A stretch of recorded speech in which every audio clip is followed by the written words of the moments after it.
हिम्मत वाली लड़की। मीना सिर झुकाकर आगे बढ़ गई।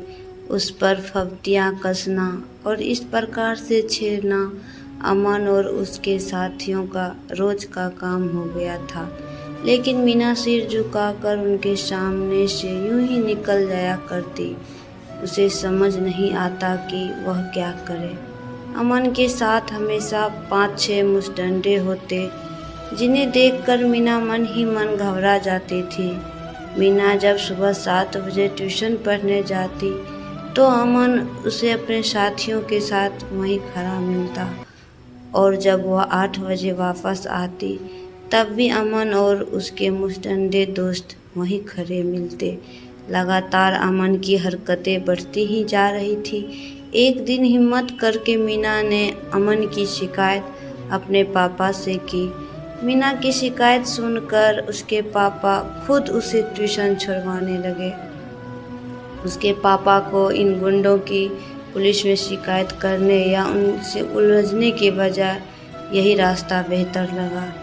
एक दिन मीना के पापा को सवेरे कहीं जाना था, इसलिए उन्होंने उसके छोटे भाई मोहन को साथ भेज दिया। जैसे ही मीना और सोहन अमन की आवारा टोली के सामने से गुजरे तो अमन ने फब्ती कसी, अरे यार सोहन, आज तो बेगम साले साहब को साथ लेकर आई है। यह सुनकर मोहन का खून खौल गया। वह अमन और उसके साथियों भिड़ गया, पर वह अकेला 5 लड़के से कैसे लड़ता। उन्होंने उसकी जमकर पिटाई कर दी। मोहल्ले वाले भी चुपचाप खड़े तमाशा देखते रहे, क्योंकि कोई भी अमन की आवारा मित्र मंडली से पंगा नहीं लेना चाहता था।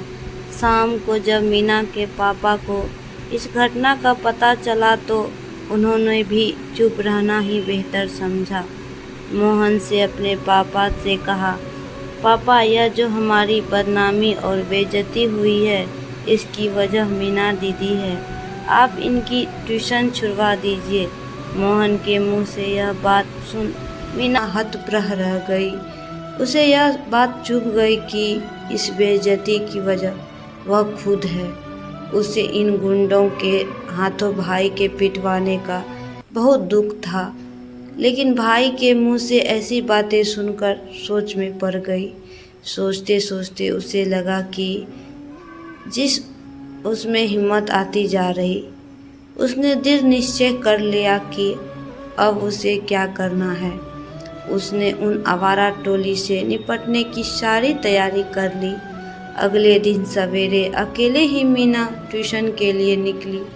उसने अपने भाई को साथ लिया और ना ही अपने पापा को। जैसे ही मीना अमन की आवारा टोली के सामने से गुजरी, उन्होंने अपनी आदत के अनुसार फब्ती कसते हुए कहा, अरे आज तो लाल गुलाब अंगारे बरसाता हुआ आ रहा है।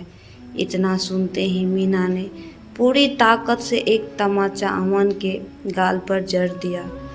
इस झन्नाटेदार तमाचे से अमन के होश उड़ गए। इससे पहले कि अमन संभलता, मीना ने दूसरा तमाचा उसकी कनपट्टी पर जड़ दिया। तमाचा खाकर अमन हक्का बक्का रह गया। वह इस पर हाथ उठाने ही वाला था कि तभी पास खड़े एक आदमी ने उसका हाथ पकड़ते हुए कहा, खबरदार, अगर लड़की पर हाथ उठाया। यह देख अमन के साथी वहां से भागने की तैयारी करने लगे। तभी इन सभी को उस आदमी के इशारे पर उसके साथियों ने दबोच लिया।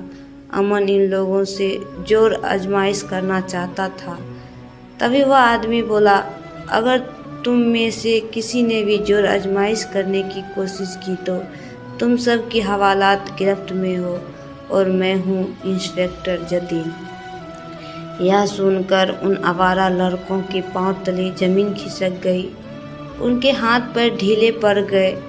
इंस्पेक्टर जतीन ने मोबाइल से फ़ोन कर मोड़ पर जीप लिए खड़े ड्राइवर को बुला लिया। फिर उन्हें पुलिस जीप में बैठाकर थाने लाया गया। तब तक मीना के मम्मी पापा और भाई भी थाने पहुंच गए। इंस्पेक्टर जतीन उन्हें वहां ले गए जहां मीना अपनी सहेली सरिता के साथ बैठी हंस हंस कर बातें करती हुई नाश्ता कर रही थी।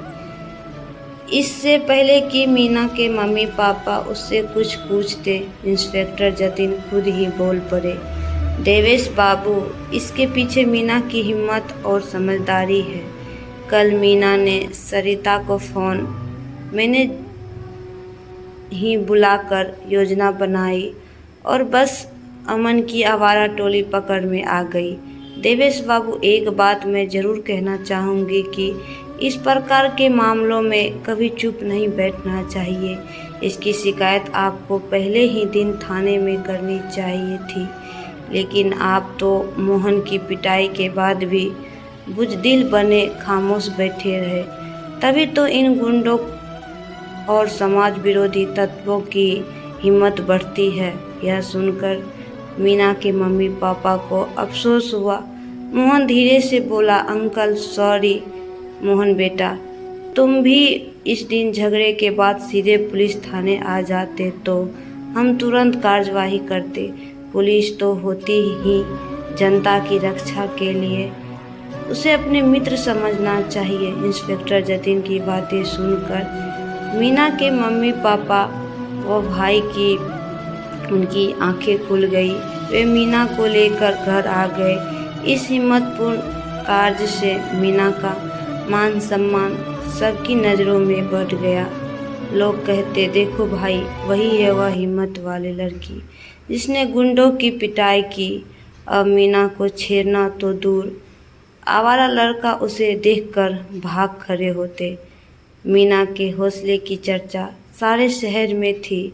अब वह सबके लिए एक उदाहरण बन गई थी।